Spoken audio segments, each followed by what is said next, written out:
मैं बुलाना चाहूँगा राजवीर को और उनके पेरेंट्स को, वो साथ में पधारे। राजवीर और उनके पेरेंट्स साथ में पधारे। बहुत बढ़िया।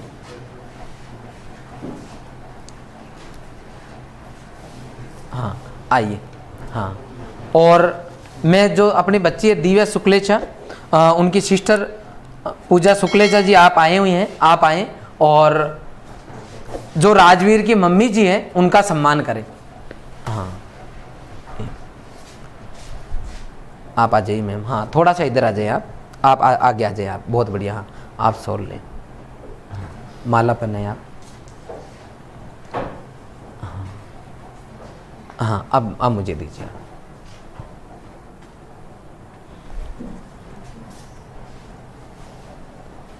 तो हमको करना चाहिए। नहीं नहीं नहीं नहीं नहीं, हमारा फर्ज बनता है सर। अरे सर हमारा फर्ज बनता है।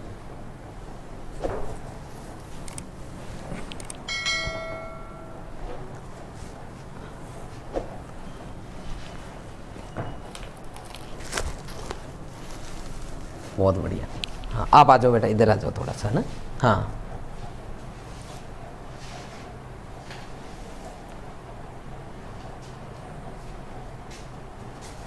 लाइए सर, इधर आओ आप, यहाँ आ जाओ। हाँ बहुत बढ़िया। ये लीजिए सर।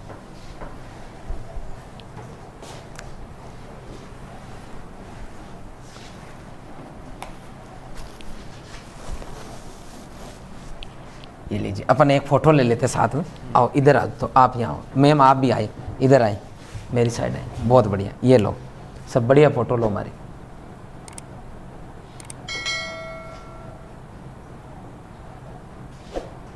बहुत बढ़िया। अब सर आप इसको लें, मैं इनसे बातचीत करता हूँ। बच्चे का नाम है राजवीर, ये प्रॉपर उदयपुर से हैं। थोड़ा सा अपना एड्रेस बता देगा ये। जी सर, मैं उदयपुर से रहने वाला हूँ। 4 सुखदेवी नगर, बेदला, माताजी रोड, बेदला मंदिर के पास में। अच्छा बहुत बढ़िया। ये उदयपुर के लोकेलाइट हैं और हमारा जो कोचिंग इंस्टीट्यूट है उसके जस्ट बगल में इनका ननियाल है। सही बोल रहा हूँ मैं? Yes sir. हाँ जस्ट बगल में आपका ननियाल है।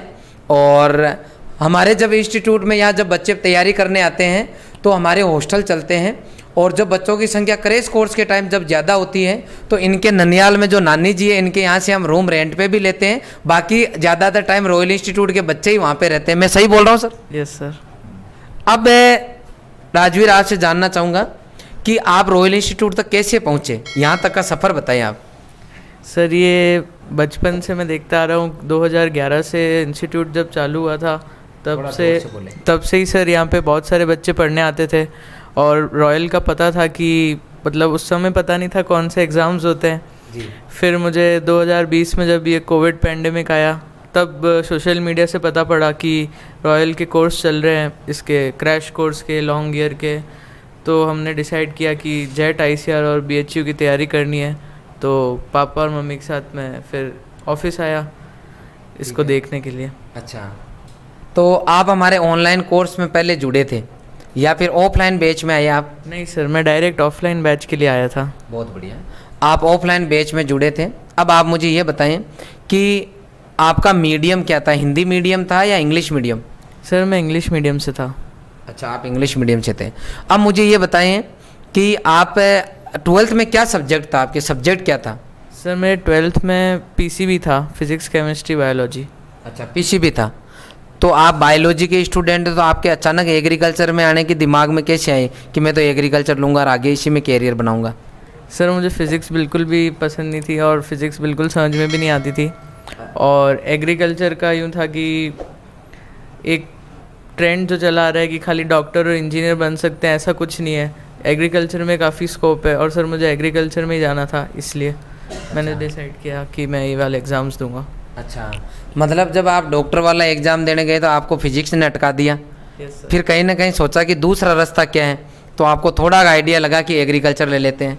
अच्छा, तो अभी भी आपके दिल में यूँ है कि खास मैं डॉक्टर बन जाता उधर तो ठीक रहता? नहीं सर, बिल्कुल भी नहीं। नहीं, मैं यूँ चाह रहा हूँ कि आप एग्रीकल्चर में मजबूरी में आए हो या फिर आप दिल से भी चाहते हो कि नहीं मैं एग्रीकल्चर में ही करना चाहता हूँ? नहीं सर, दिल से। अच्छा, आपकी इच्छा है भाई, दिल से आप एग्रीकल्चर में कुछ अच्छा करेंगे। यहाँ के स्टाफ के बारे में बताएं, क्योंकि आप काफ़ी जगह पढ़े होंगे और आज तक जैसे आपने 12वीं के बाद में 1 साल ड्रॉप किया, ड्रॉपर बैच का स्टूडेंट है हमारा इंग्लिश मीडियम का, और ऑफलाइन बैच का स्टूडेंट है, तो इतनी जगह आपने पढ़े, तो यहाँ की फैकल्टी के लिए आप स्पेशल क्या कहना चाहिए, कैसा लगा आपको? सर यहाँ की फैकल्टी बहुत ही अच्छी है, सारे सब्जेक्ट्स बहुत ही अच्छे तरीके से पढ़ाते हैं, सारा बेस क्लियर करते हैं, उसके बाद डिटेल्स बताते हैं, उसके बाद भी ऐसा नहीं क्लास ख़त्म हो जाए उसके बाद कि आप अपना पढ़ो और वापस फैकल्टी बिज़ी हो जाएगी। आप जब फ़ोन करेंगे, आप व्हाट्सएप पे मैसेज कर दें, सर हमेशा उसी समय रिप्लाई करेंगे आपके डाउट का, और हमेशा मतलब ऐसा नहीं लगता है कि आप ऑनलाइन पढ़ रहे हैं ऑफलाइन एक ही जैसा लगता है। अच्छा, कोरोना वाले टाइम में आपका क्या सिस्टम रहता था, क्योंकि सबके हाथ में मोबाइल थे, आपको पता है अपने इंस्टीट्यूट से जो RCA कॉलेज जो टॉपर है पूरा राजस्थान का, उसमें 25 बच्चे सेलेक्ट होके गए हैं, और इतना अच्छा खासा कंपटीशन है कि इतने बच्चे जाना अपने आप में बड़ी बात है। तो क्योंकि सबके था, कोरोना सबके था, बहाना सबके पास था, आपने ऐसा स्पेशल क्या किया कि आप इस कॉलेज तक पहुँच गए? सर सबसे पहले तो मैं आपको धन्यवाद देना चाहूँगा कि आपने हमेशा हमको मोटिवेट रखा, भले ही कोरोना आया, कितने भी केस बढ़े, हमारे पास हमारा मोबाइल था और आपका सपोर्ट था और क्लासेस थी। हमने कुछ भी नहीं देखा, ना न्यूज़ देखी, ना कोरोना के केस देखे, खाली हमने लाइव क्लासेस अटेंड करी, रोज़ की रोज़ पढ़ाई करी और एक भी टेस्ट मिस नहीं किया, और सब टेस्ट सीरियसली दिए। और आज नहीं, कुछ बच्चे टेस्ट क्या सीरियसली नहीं देते, आपको खुद को भी पता है। तो क्या टेस्ट, एक तो पढ़ रहे हैं अपन, एक अलग मैटर है, और टेस्ट का भी क्या कहीं ना कहीं रिजल्ट पे फर्क पड़ता है? Yes sir, definitely. जो टेस्ट देने का आपने हमेशा जैसे स्टार्टिंग में बोला था कि 50% तो आपकी पढ़ाई का है और 50% टेस्ट देने का मेथड रहता है, तो सर मैंने एक भी टेस्ट मिस नहीं किया, मैंने मतलब सारे टेस्ट दिए, मतलब जब से एडमिशन लिया उसके बाद एंड तक सारे टेस्ट दिए मैंने। बहुत बढ़िया, इसको कहते हैं डेडिकेशन। इसके भी तो बुखार आया होगा कभी ना कभी, इसके भी कोई अर्जेंट कहीं इसको जाना रहा होगा। अगर आदमी जब सोच लेना कि आज मुझे एब्सेंट रहना, कारण क्या ढूंढना है, तो लिस्ट बन जाती है कारण की, कोई सा एक एडजस्ट कर लो। और जब आदमी ये सोच लेता है कि नहीं कारण कुछ नहीं मुझे करना है, तो वो अपने आप ही लिस्ट डिलीट हो जाती है। अंदर से अंदर सोचना पड़ता है कि करना क्या है, और ये राजवीर उसका एग्जाम्पल है। छोटी एक कोई भी अगर इसके प्रॉब्लम आती ना, तो ये सीधा इंस्टीट्यूट आता, कभी ये एब्सेंट नहीं रहा और हमेशा क्लास में एक्टिव रहा, हमेशा एक्टिव रहा पूरी साल। और सबसे बड़ी बात है सिंसियर स्टूडेंट रहा हमेशा। वैसे रॉयल में ज़्यादातर बच्चे सिंसियर जो नहीं होते हैं वो भी हो जाते हैं, क्योंकि यहाँ सिस्टम है, जब आदमी सिस्टम में आता है ना तो अपने आप सेट हो जाता है, और उसी का नतीजा है कि वो बच्चे जिनके फर्स्ट डिवीजन नहीं होती वो भी टॉप कर जाते हैं या बेस्ट यूनिवर्सिटी में चले जाते हैं। राजवीर, आप इन फ्यूचर, आप बायो से हो, अब आप एग्रीकल्चर में आ गए, इन फ्यूचर आप क्या बनना चाहते हैं, क्या करना चाहते हैं? सर मैं एक बड़ा गवर्नमेंट ऑफिसर बनना चाहता हूँ और रिसर्च फील्ड में जाना चाहता हूँ। बहुत बढ़िया, आप रिसर्च फील्ड में जाना चाहते हैं। अब आपके पिताजी से बात करते हैं। आइए सर, आप आइए। सर आज आपका बच्चा राजस्थान के अंदर जो टॉप यूनिवर्सिटी है, और दूसरी बात आप उदयपुर के हैं और उदयपुर में ही बच्चा आपका पढ़ रहा है। कई बार बच्चों के यूँ भी होता है कि पेरेंट्स को लगता है स्पेशली कि हमारा बच्चा तो 12वीं करने के बाद में हमारा बच्चा रहेगा ही नहीं, क्योंकि 12वीं करने के बाद में वो बाहर चला जाएगा, और बाहर जाने के बाद में वो जॉब की जुगाड़ में रहेगा। जैसे जॉब कहीं ना कहीं सेट होगा तो शादी ब्याह कर देंगे, तो मिसेज के साथ वापस बाहर चला जाएगा। तो यूँ कह सकते हैं कि 12वीं के बाद में लगभग बच्चे का प्यार जो है यूँ कह सकते हैं कि पेरेंट्स उतना नहीं दे पाते जितना कि दे सकते थे। तो आपके पास तो आपका बच्चा कम से कम अभी एक बार 4 साल के लिए यहाँ उदयपुर में, वो भी टॉप यूनिवर्सिटी में, कैसा लग रहा है आपको? सर बहुत अच्छा लग रहा है। इसके लिए सबसे पहले मैं रॉयल संस्थान को धन्यवाद देना चाहूँगा, सारे स्टाफ को, सारे बच्चों को। काफ़ी अच्छा माहौल है, पढ़ाई का माहौल है आपके संस्थान में।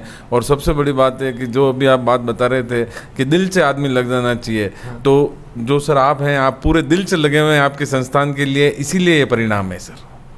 आप 100% दिल से लगे हुए हैं, इसीलिए ये परिणाम आया है सर, और आता रहेगा। पहले भी आया है और अभी भी आया है और आता भी रहेगा सर। मतलब जैसे ये घर पे रहता था, और ये हमारा बच्चा ऑलराउंडर है, यूँ बिल्कुल भोला भाला बच्चा नहीं है। ये गाय नहीं है कि इसको जो कह दोगे वो वही करेगा। ये पूरा अपना दिमाग लगाता है, फुल एक्टिव माइंड है इसका। तो कहीं ऐसा नहीं है कि कभी ऐसा लगा नहीं आपको कि ये पढ़ाई के साथ में और किसी एक्टिविटी पे बिजी हो? क्या इसका घर पर शेड्यूल रहता था? मैं इसलिए पूछ रहा हूँ क्योंकि बहुत सारे बच्चे हमसे दूर रह के भी पढ़ना चाहते हैं। तो आपकी बात भी कहीं पेरेंट्स देखेंगे, सुनेंगे कि वास्तव में जो एक बच्चा अगर घर से दूर रह के भी पढ़ता है मान लो, तो क्या रूटीन रहता है पढ़ने वाले बच्चे का? तो आप बताएं इसका क्या शेड्यूल रहता था? सर, आपकी संस्था का जो रूटीन है ना, यदि उस रूटीन को बच्चा ईमानदारी से फॉलो करे ना, तो फिर उसके पास दूसरा समय ही नहीं बचता है। यही बात विकास बोल रहा था, उसके पापा जी भी यही बोल रहे थे कि आपका सिस्टम इतना गजब का है कि अगर एक बार बच्चे ने उसको दिल से लगा लिया ना, तो फिर बाकी चीजें अपने आप छूट जाती है। मैं राजवीर की मम्मी जी से बात करना चाहूंगा। आप आइए मैम। मैम, कैसा लग रहा है आज बच्चा आपका राजस्थान की टॉप यूनिवर्सिटी में आया है? सर बहुत अच्छा लग रहा है, जैसा इसने सोचा था वैसा इसको मिल गया। अच्छा। जब इसने ये स्ट्रीम ली तो मुझे थोड़ा डाउट था कि इसके लिए बहुत नया है, एग्रीकल्चर कर पाएगा नहीं कर पाएगा, लेकिन जब इसने यहाँ इंस्टीट्यूट ज्वाइन किया और इसने आपके बारे में बताया कि जो सर हैं वो और जो स्टाफ है, तो मम्मी वो इतने ज़्यादा अच्छे हैं, इतने अच्छे से मोटिवेट कर रहे हैं, इतना अच्छा पढ़ा रहे हैं कि जो मैंने सोचा है वो मैं अचीव कर लूँगा। अच्छा, मतलब आपको लग रहा था कि ये करेगा कुछ? हाँ, मेरे को ये थोड़ा सा था कि एग्रीकल्चर नया है तो क्या कैसे करेगा, बिल्कुल 11th-12th में इसने पढ़ा नहीं है, तो थोड़ा मुझे डाउट हो रहा था। पर जब ये यहाँ जुड़ा तो इसने 15 दिन में ही कह दिया था कि नहीं, ऐसा बिल्कुल नहीं है, भले मैंने नहीं पढ़ा है पहले कभी, लेकिन जो स्टाफ है, जो वहाँ का माहौल है, और सबसे बड़ी बात तो जेएल सर का जो मोटिवेशन है, वो कभी भी मुझे पीछे नहीं हटने देगा। बहुत बढ़िया। कुल मिला के आप लोग फुली सेटिस्फाइड हैं और मैं 200% सेटिस्फाइड है। बहुत बढ़िया। और भी हम आगे आपको बुलाते रहेंगे और मैं पूरी उम्मीद करता हूं सर, डेफिनेटली आपका बच्चा बहुत आगे तक जाएगा। इसमें वो सब क्वालिटीज है जो एक आदमी को ऊपर मतलब टॉप पर जाने के लिए जो क्वालिटीज चाहिए, वो सभी इस बच्चे के अंदर मैंने देखी है। और कभी अपन बैठ के और स्पेशल बातें करेंगे कि आप पास में रहते हो और मैं बुलाऊंगा। आप पधारे यहाँ, आपका बहुत बहुत धन्यवाद। और मैं बच्चे को और आपको सबको एक बार पुनः हार्दिक शुभकामनाएं देता हूँ कि और ये आगे तक जाए, बड़ा आदमी बने, 100% बनेगा, ये बड़ा ऑफिसर बनेगा sir. Okay sir, okay, thank you.